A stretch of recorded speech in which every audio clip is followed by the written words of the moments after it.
We had put the meeting together, and when I contacted Alan back, he had a conflict at 10 o'clock, and I wasn't going to change the notice again. So I do apologize for starting late. Thank the subcommittee for being here, and I also invited our esteemed delegation chairman to be here with us also. And notices were put up that we would be meeting as a work session. And this is for the performance audit. Alan is here as our consultant, and he's going to just kind of give just a little general overview of where we are at this point. He's had time to collect data, speak with people, conduct his interviews with his key people, and he's very close, to my understanding, to put out the initial draft report. There will be no draft report today. It's going to be a general conversation, and I'm surprised and excited about the number of people that we've brought together here to have everyone here. So thank you for attending. And with that, and we will, if we go into questions, we're going to field the questions from the subcommittee as we move forward later. So I don't intend this to be a very long meeting. It's informational. It'd be a good time for the subcommittee to hear where we're at. Okay, great. Well, I appreciate the opportunity to meet with you today. As you just heard, we are getting close to drafting the initial draft of the report. And prior to doing that, we do like to give our steering committees a quick update on what some of the key issues are. Allow you a chance to think about that, ask us any further questions, see if there are other areas you want us to delve into deeper. And then procedurally, I want to talk with the subcommittee about an approach that I can use to meet with county staff to share our preliminary findings also, which we've not yet done, obviously, because we wanted to talk with you first. But we typically would do that, and we'd like to do that before we finalize the draft. So my goal today was to give you a quick overview on some of the key issues that we found, and then answer any questions or talk about any of them in a little bit more detail regarding what you'd like to do or like to know about where we're at on the project. As you are all aware, we've been asked principally to look at functioning of the Commissioner's Office in terms of financial operations, human resources operations, and then there's a specific question in there regarding alternative organizational structure that would include a county administrator or business manager or something of that nature. So let me start with that one first, because everyone wants to know what our recommendation is, and we haven't finalized it yet, but we have done some comparative research. As I think you're probably all aware, Carroll County is one of two counties that does not have some sort of an administrator in place, the other being Rockingham.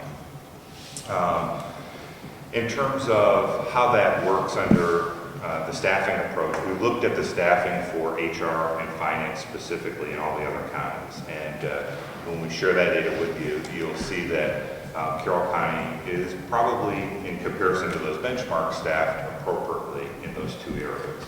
They're not understaffed, they're not overstaffed, just based upon benchmarking.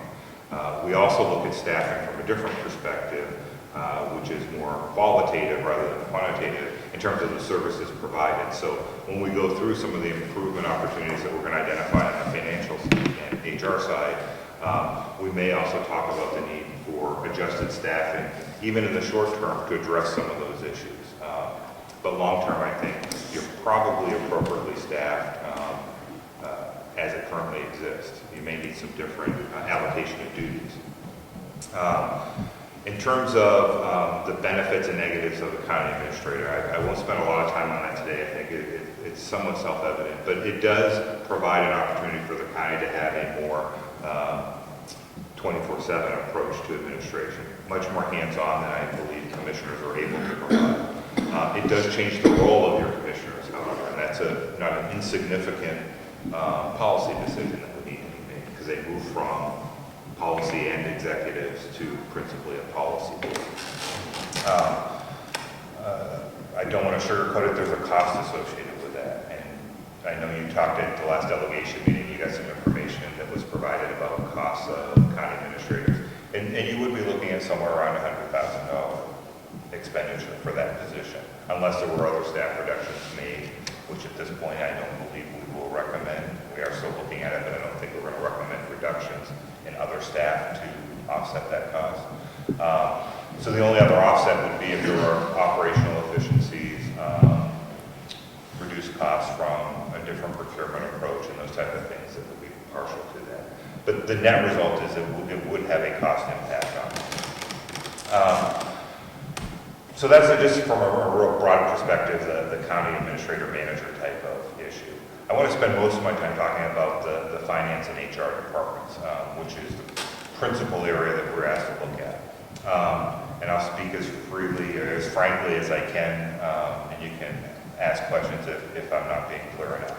I think the biggest single issue in the financial area is a lack of county policies. And if I say that just broadly, there are some basic policies that should be in place that aren't. That's not to say the county is currently operating poorly.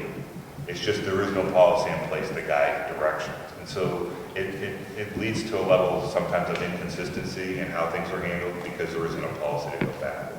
I think some of the key ones that should be in place, there should be a countywide procurement policy in place. Even if procurement is not centralized, it needs to be clearer on the rules and regulations and the authority that people have. A travel policy, and I know that's been an issue raised. I mean, I think that's a basic policy we'd expect to see in place. A cash handling policy, I think, is probably one of the more important ones. If I were to prioritize the order in which we're to develop them, I think that's probably the most critical one. Is finance staff should direct for all county employees that are handling funds the procedures they're going to use for daily reconciliations, bank deposits, who's going to audit what other departments are doing. Because not all funds go directly through the financial staff. We have many other departments out there that are handling cash. Again, we haven't identified that there's been a problem, but nobody's checking it either. And I think that's the bigger concern is we don't have a regular system of audits and internal checks on how things are being handled. So I think, policies is probably one of the areas you'll see that we hit very hard in the report. And they're not difficult to develop, but they're not insignificant in time either. I don't want to underestimate the effort it takes to put those in place the first time. And, we need to be cognizant of that when we're prioritizing the things we recommend that you should do, that if existing staff don't have the time or ability to do that, we need to find an alternative way to get those put in place. Because it's more important that they're done, not how they get done. Since we're talking, I just mentioned briefly financial audit. I don't think this will be a shock, but that's an area where clearly the lack that one hasn't been done for multiple years is significant. I mean, I don't need to tell you that, you know that. It's a little troubling that it took so long before it became an issue or became aware. I think that's, I'm still not entirely sure why that time passed, but it is unheard of for a county or a municipality to go that many years without having one done. We did talk with the auditor briefly just to touch base because we were both in here looking at similar items. And so as a professional courtesy, we talked with them. And I think one of the other issues that raised for me, as well as us trying to gather information, is some basic documents that should be available aren't readily available in the financial arena, or aren't readily provided or prepared. Bank accounts should be reconciled monthly in a timely manner. That's not occurring. And that's a real risk, because without timely bank reconciliations and financial reporting, staff has no ability to identify potential problems. We don't know if bills aren't paid if we're not reconciling our accounts receivable. We don't know our true cash position if the bank accounts aren't reconciled in a timely manner. We don't identify if there are illegal activities occurring from a broad perspective, if we're not reconciling our accounts on a timely basis. And that has to be something, and this is one where we're still looking at workloads, but it doesn't matter what else is occurring in the county. Financial activities have to be handled in a specified time period. There can be no excuse for not getting those done. So there has to be an alternative plan if existing staff can't get that done, whether that's overtime, that's bringing somebody else to assist. The county needs to have a plan that those things always occur within a specified time period. We will provide some performance measures that you can use to measure that. They're not typically done for bank reconciliation, so and so forth. I mean, there's finance directors typically have a standard that they use, but it's not a formally adopted one. But you may need to look at something a little more stringent at first to ensure that you get out of the position where these things aren't happening timely. I mean, I think that's a really critical issue. Again, it's not saying there's a problem in your accounts or your sets. The auditors will tell you if there is at that level. But good practice dictates that these things just have to occur. And if they're not occurring, you really don't know your financial position. You don't know how well finances are being handled. You don't know whether other things are occurring that shouldn't be occurring because you've lost your ability to catch them internally. This is just a quick question. Sure. I know you know that our nursing home is an enterprise fund. Yes. But you did not look at the enterprise fund to determine whether or not they may have the same problems that are occurring in the... Well, I think from the policy perspective, the same issues are, if the countywide policies aren't in place, the same issues could occur. Enterprise fund, you have obviously the goal of being self-sufficient, and you know your financial auditors will look to determine whether you're appropriately charging amounts to that enterprise fund or not, and whether the accounting for that piece is accurate.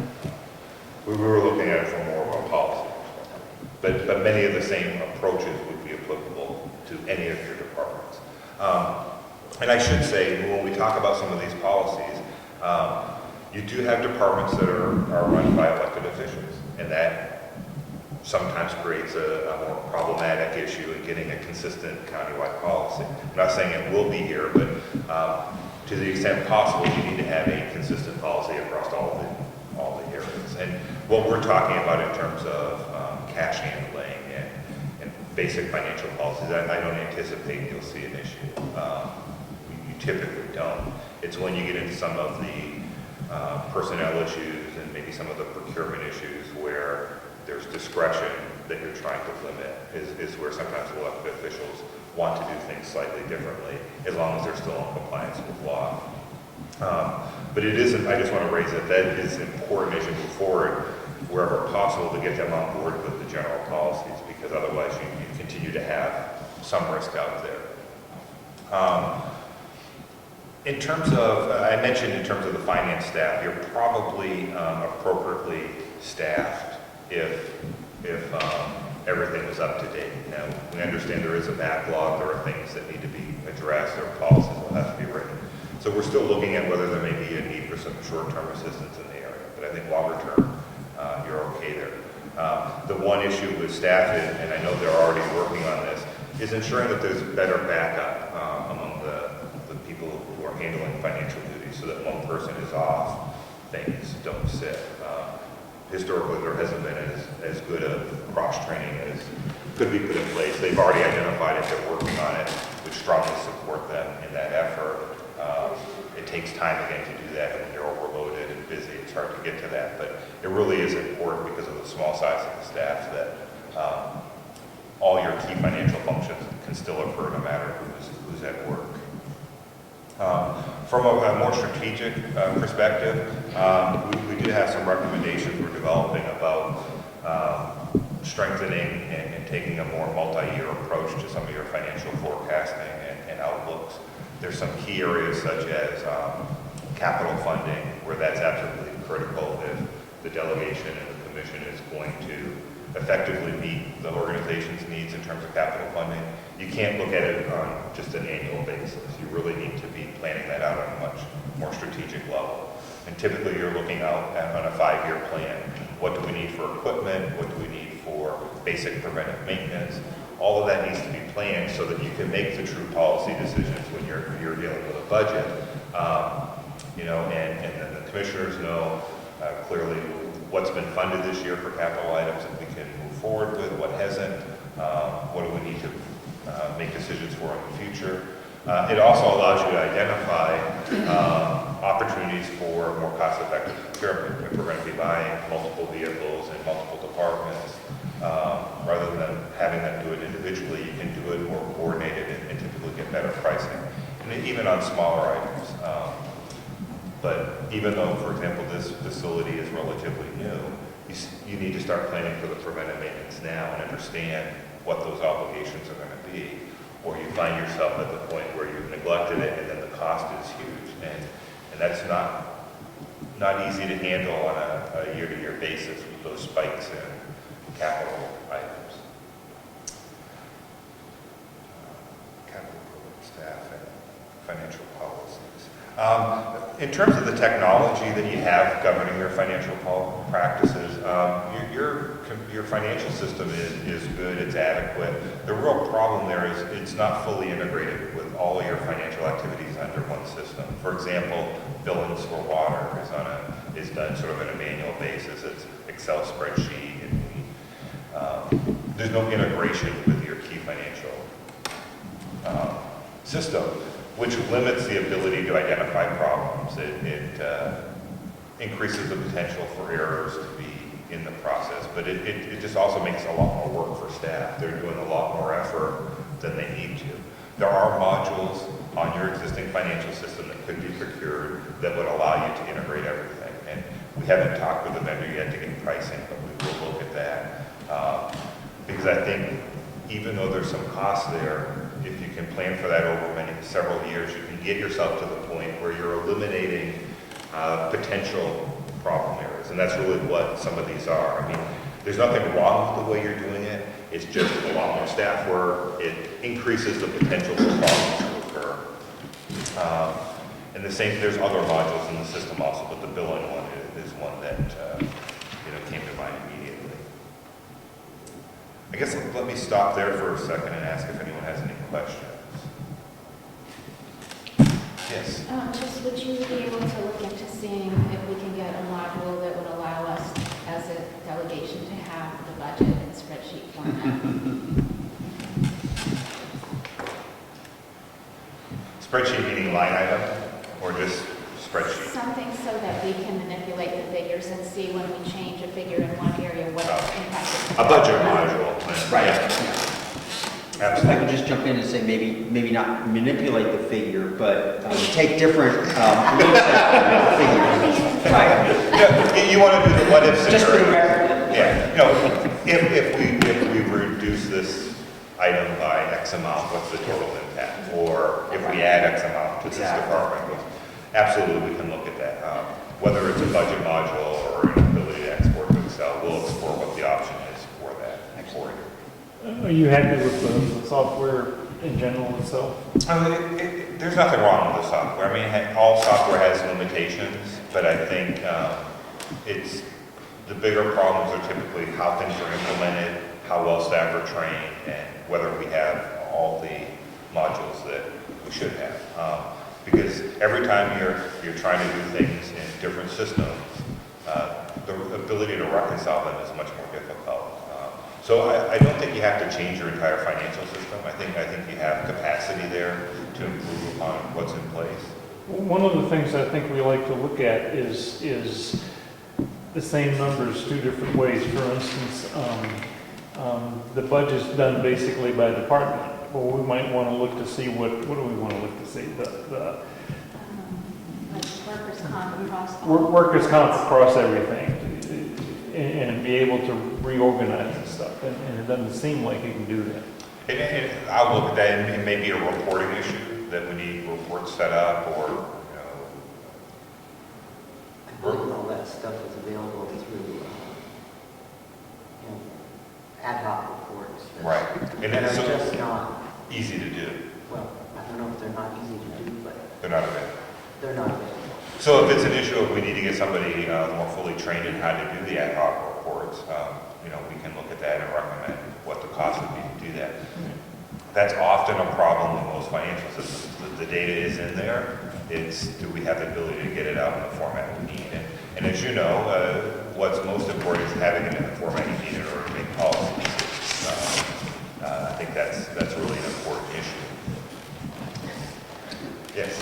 In terms of integration, the financial system also does payroll, or is there a separate? Correct. Right, okay. They pull it in, the hours are pulled into the system. Okay. From a different. And it's been reported to us that integration is now complete between payroll and Kronos. Is that? As far what you're as saying? the last time I was on site was, I think, the first week they were actually had run it. There were a few issues they ran into, but I understand they're working through them, and it should continue to get better. I mean, so I don't think it's typical that counties and cities will use a separate timekeeping system because Kronos is one of the industry leaders in time tracking. It just doesn't process the payroll, so we need to pull that data in. Right. And, getting people to use the new system appropriately is often an issue. People are resistant to it at first, and or they're just, it's different, so there's some problems. And when those hours are tracked inappropriately initially, it makes the payroll process more difficult. So I think as those kinks get worked out, you'll find the payroll process becomes more manageable. Go ahead. Alan, you mentioned that the two counties operating without an administrator, Rockingham being one. Do I remember an earlier conversation that you were working with Rockingham County? We're just finishing up a report for them. So we might get a little information on that. Thank you. Yeah. They didn't ask us specifically to look at the issue of a county manager administrator. It was focused, interested on finance and HR functions, but more in terms of their internal operations, but not as much on whether they should change the structure of government. Did you see a good integration between the financial office and the treasurer? In terms of, in terms of how they interact, well, during one of our visits, the treasurer was on site. We happened to be here on the Thursday he was in. They're sort of independent. The treasurer does his thing, finance is doing their thing. When you talk with financial staff, they could give us a general overview of what the treasurer does, but they're not as intricately involved. If there are specific areas you'd like us to make sure we comment on. I just wanted to be sure that there is a good working relationship between. No, I think the relationship, from what we've seen, is okay. There's a good recognition of the segregation of duties and the role of each party.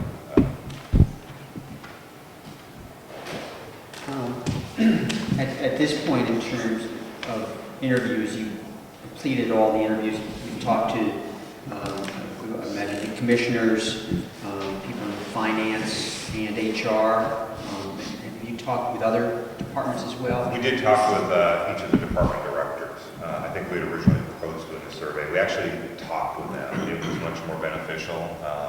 Allowed us to understand the uniqueness of their operations, gave them a chance to tell us how well they feel they're being served or not served, and what some of the areas of issues might be. It allowed us to understand, I think, what we needed to know from the departmental perspective.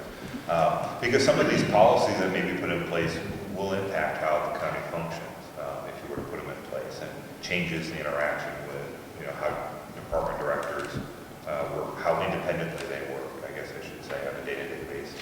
So, if those discussions did turn up areas where the department had felt that they were or were not being served properly, would you be including those in your report? The approach we typically take is if a department director identifies an issue, we typically go back and try to determine if it is an issue independently. Because that way it allows us to address the issue that needs to be addressed, but not point to directors or individuals. Because if you look at any of our other reports and when you get the draft, we don't identify any individuals by name in our report in terms of what they shared with us.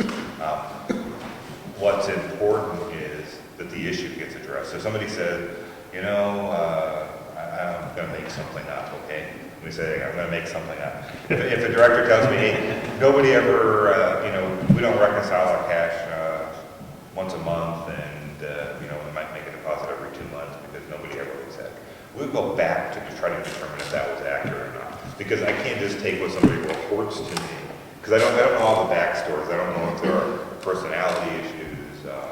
Somebody just doesn't understand the procedure. So whatever they share with us, if it's an issue that we think we need to follow up on, we go back and compare to our other notes, get data from staff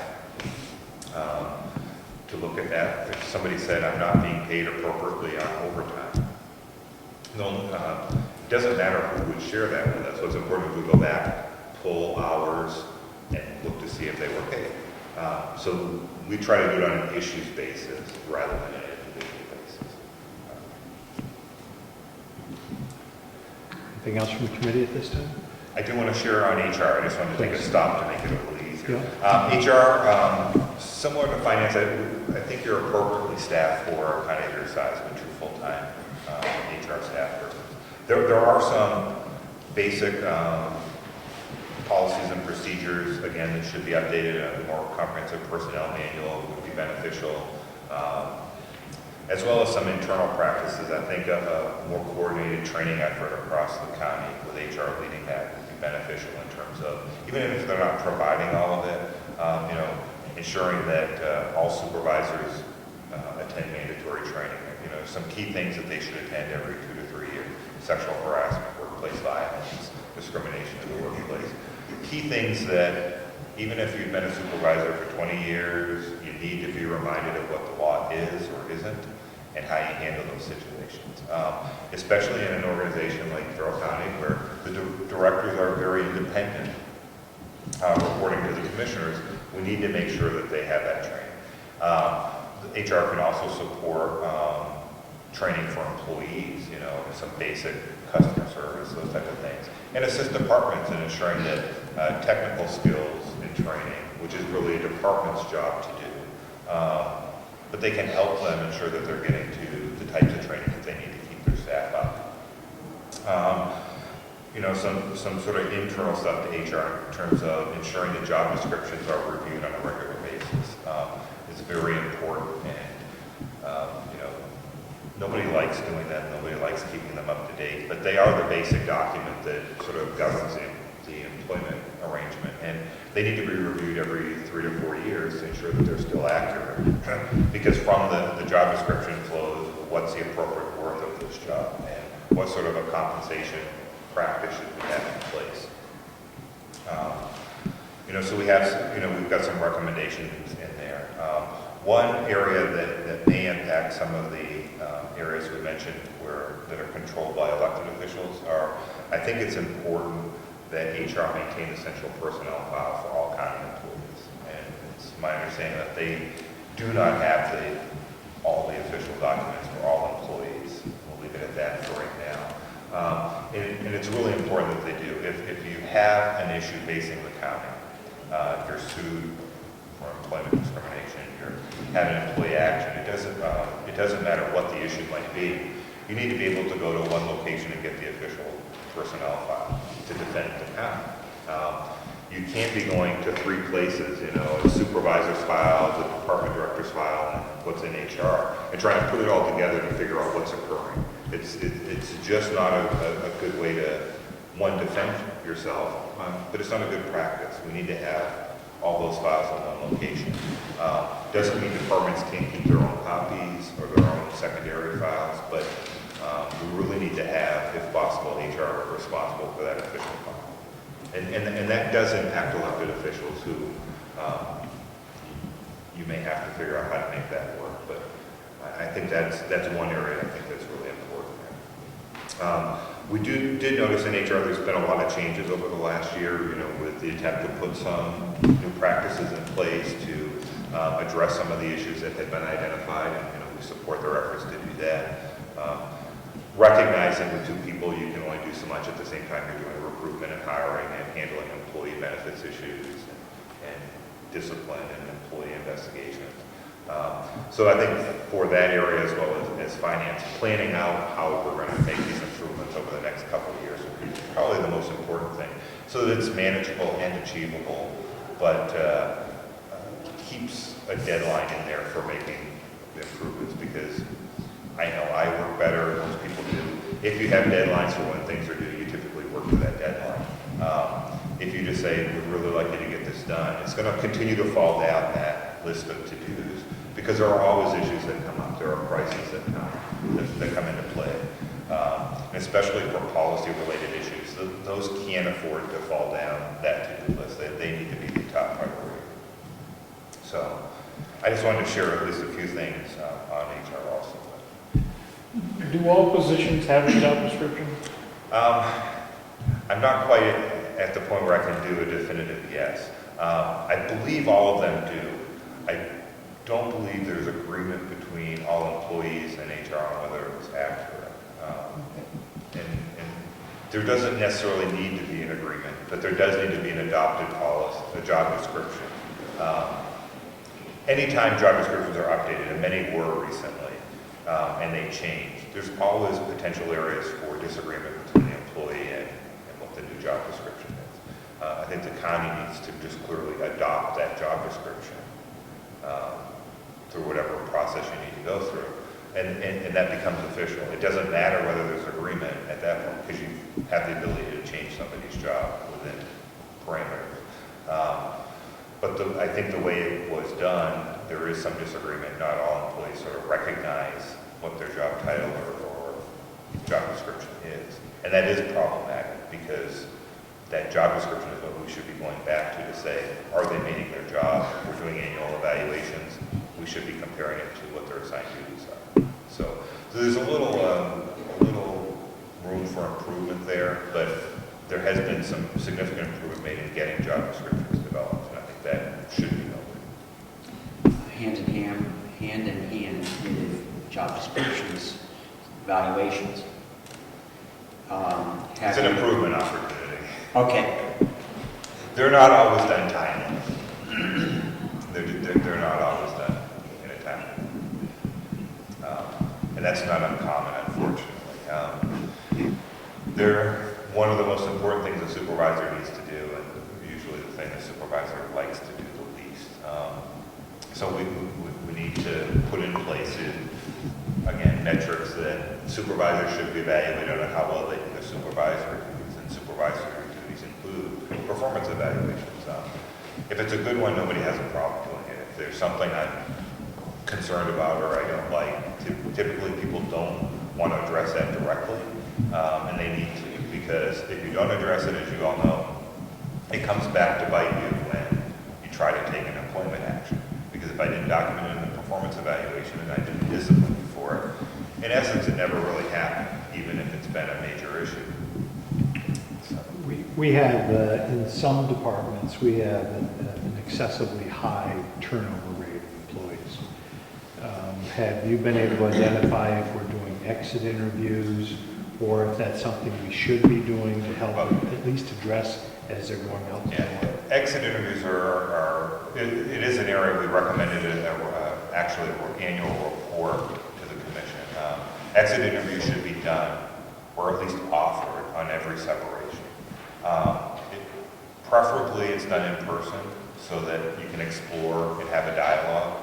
Not every employee who leaves is comfortable doing that. So you should provide an opportunity for them to do one through a survey. What's really important, though, is we do something with that information. If it's a critical issue that's identified, such as I'm being harassed or being discriminated against, and that's why I'm leaving, then you have to take immediate action. The commissioner should be notified immediately, an investigation conducted and addressed. If it's other issues like wages, working conditions, hours of work, if you start to see a trend in that, that's something that should be brought up and looked at. And so we typically recommend doing an annual report for the prior year, all the exit interviews, to identify other trends. Because unless you step back and look at that, you don't notice if it's different across departments, or you're looking and say, wow, in this department we had 5 people leave, all 5 from the same supervisor, and they all used a similar reason for leaving. Maybe we need to dig into that a little bit. It's not difficult to do. The number that you have wouldn't make this an insurmountable task, but it's good information. I mean, typically people leaving are the most honest you're going to get, either because they're upset or they're going to another opportunity, so they're willing to share that. There will be some who are concerned about that, and there will be some who refuse to do that, and you should expect that. People get concerned, especially in smaller organizations, that I don't want to burn any bridges, or I don't want to share something that might get back to somebody else. I mean, so you have to overcome that, but HR directors are typically really good at, assuring the confidentiality and trying to put the employee at ease to get that information.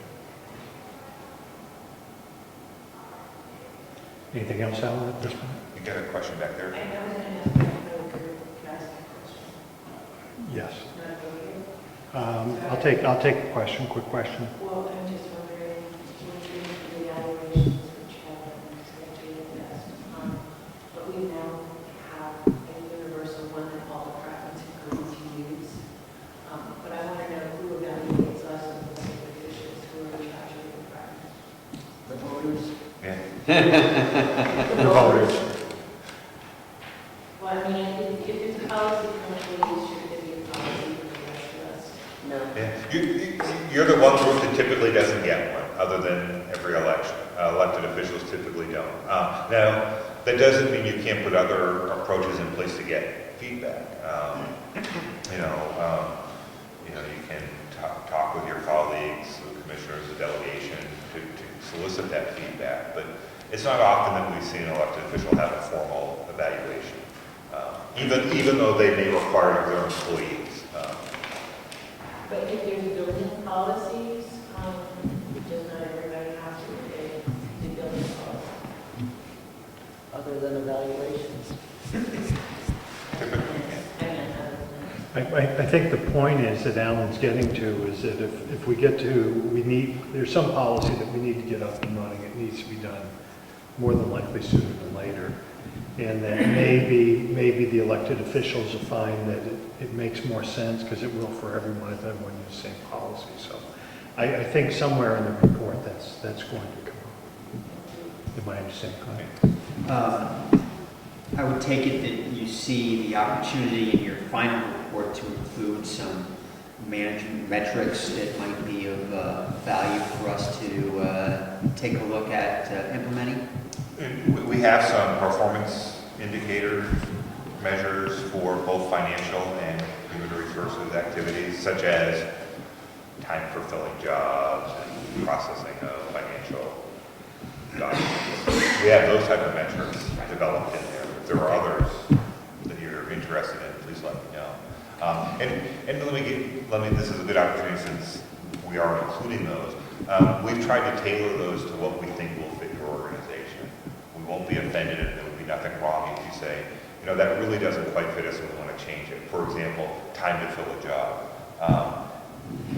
Working with hundreds of municipalities, we can give you a pretty good measure that is typically appropriate. But I can't tailor it specifically to this area, So if we say, your average fill should be 60 days and you would prefer to do 45, we're not going to tell you that's wrong. What's most important is you get a metric in place, because when there is nothing, there's no way to determine, are we doing well or are we doing poorly against these things. And that's really what those metrics are designed to do: hold people accountable, but more importantly, to communicate how well we're doing. And that's something that most local governments don't do a good job of, is communicating how well they're doing. And so what we only hear about are the negatives, the problem areas, or the one case where we didn't follow the policy. We also need to make sure we're communicating, we had a problem in this case, but the other 50 things we did all met the standard to get adopted. That's important for people to know also. It gives greater confidence in just general operations. And that's why putting some of these policies in place, and I should have said it then, but I'll say it now, it's not just having the policy in place, it's making sure that it's followed. So somebody needs to make sure when these are in place that departments are adhering to them. And that means people in finance, if it's a financial policy, or HR, if it's an HR policy, have to spend a little time ensuring compliance. I mean, that's a critical role of theirs, is not just getting the work process, but organization-wide, making sure we're all doing what we need to do. subcommittee have other questions? I'll come back to you, David. I'll take a question from subcommittee have other questions? Are you happy with where we are at this point? Do you see any other direction we need to be at? In terms of timing then, we are looking about 2.5 weeks out to get you a draft report, so as soon as that's developed, we'll obviously be scheduling another meeting to go through the report.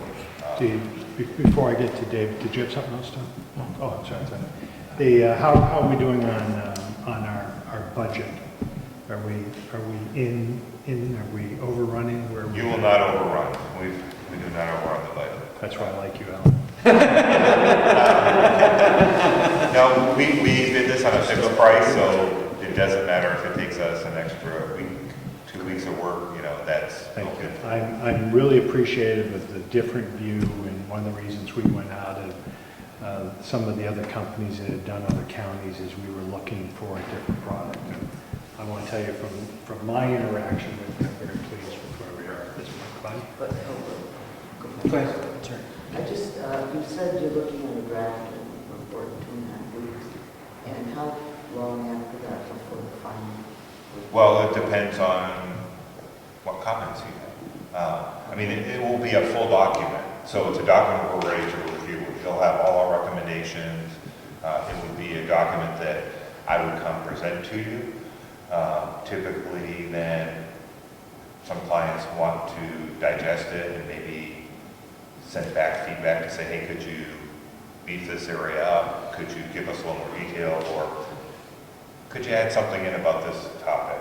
It's not in there. We would like you have a comment. We get that feedback. We'd make any additions or edits needed and then send you the files. Thank you. I think our chairman's looking for, we'd like to have a meeting in September. We need to obviously have it for that. Yeah. Oh, But the next documents, it will be in. It will be a full report. But just it's marked still, draft. it's still a draft at that point. It's a draft, so then it would just be feedback from you. And then they'll go to final. So we should be well ahead of it. Was it an August or September meeting? We've got nothing to do. How about September? Okay. Glenn, was there something else? I want to go on the same lines as Okay, our I Steve get Chair. you. Commissioner Babson. Alan, you mentioned early on that a county administrator would be roughly $100K a year. Is that before benefits or including benefits or what? Say that again. I missed the first part of it. You stated early on that 100,000 would be the rough cost. Well, Is that including benefits? no, I'm just saying that if you look at the average of individuals in the county manager, county administrator, business office manager type position in New Hampshire, slightly, it's over 100,000 in base salary, so it would be more than that with benefits. We'll have a more refined number in there for you. I just wanted to, it's something I want to raise here. I don't think typically the decision on whether to do it it's not entirely a cost basis, although cost is an important issue. I don't want to underestimate that. But there are other considerations also. So I just want to be upfront. It's not something that, at least based upon where we're at now, where had we come in and we said, look, finance and HR are overstaffed and you can reduce positions and, we think you could save 20% on a procurement, centralized procurement, and all those together would cover a county manager. I don't think that's going to happen. So I just sort of want to give you the heads up that there's going to be a cost associated with that if that decision were made. Everyone just needs to be clear on that. Real quick question, if we could. During the audit process and the discussion about what you were tasked to do, is there any discussion about looking at when contracting out services is more appropriate than performing those services with in-house staff such as payroll? We always, as part of our review of the HR and financial functions, look at alternatives for outsourcing. Payroll is one that always comes up in every study I do because there are a couple private sector firms that do payroll for a whole host of companies. I will tell you from personal experience with several of them, we are not recommending that be outsourced at this point. There is a real difference in doing public sector payroll than doing private sector payroll. I have to tell you, I've been through an outsourcing, I've seen others do it. For some reason, public sector payroll has a lot more codes, and we have some unique contract provisions that make it very difficult to have a simple payroll. It doesn't need to be that way, but it is that way. I just want to be, in reality, it's more often than not, it's unsuccessful when it is contracted out. But we did look at that. The other thing we look at when we're looking at that is, does it free up time to do other financial things that need to be done? And what are the risks associated with outsourcing it? Because payroll is the one thing, theoretically, you need to get correct. There's nothing worse than payroll being messed up from an employee perspective. So we did look at it. We are not recommending it at this point. So. Okay, thank you. Commissioners have any other questions, quick questions? Okay, anything else from the subcommittee? Alan, I want to thank you for taking this time and doing it in a timely manner. Appreciate it. Thank you, and if there's anything else you need from me or the subcommittee, please let me know. I would like one other question. Would this be the time? Yeah, this would be the time. On the draft report that you're talking about in a couple of weeks, how long a session would be required? Typically our preferred approach is to get you a draft report, 4 or 5 days, a week in advance of whenever we're going to, so that you can read it. You're going to have a few pages there you need to read through and think about. And then it really depends on how long it takes to go through and discuss it. Typically you'd want at least an hour. Sometimes we go 2. So that the important thing is we have time to go through it in detail, so that if you have questions to understand how we got to that recommendation, we can talk with you about it. If there is feedback you want to share with us, it always works best to do it in that meeting, because then we can quickly move to a final report, because at that point we just need to make edits or additions or minor changes. But if we come to the meeting and just present the report to you, go through the recommendations, you haven't had a chance to think about it, you're going to then have to go away, formulate any other thoughts you want, get them to us, and it'll string it out. So I think we're better off having an hour to 2-hour meeting if you've had the report in advance to read. Sounds good. Anything else? So that would be the full delegation. For when the draft report comes out?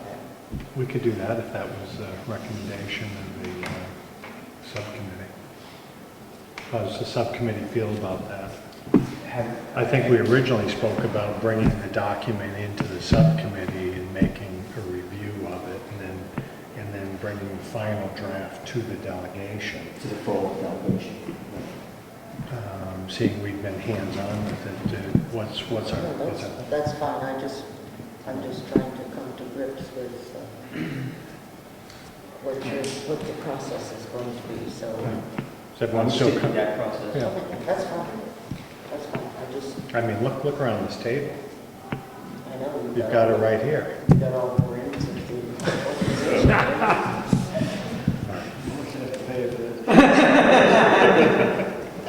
Thank you. Thank you. I think we're all set. Thank you so much. Thanks all for attending. Thank you. We're adjourned.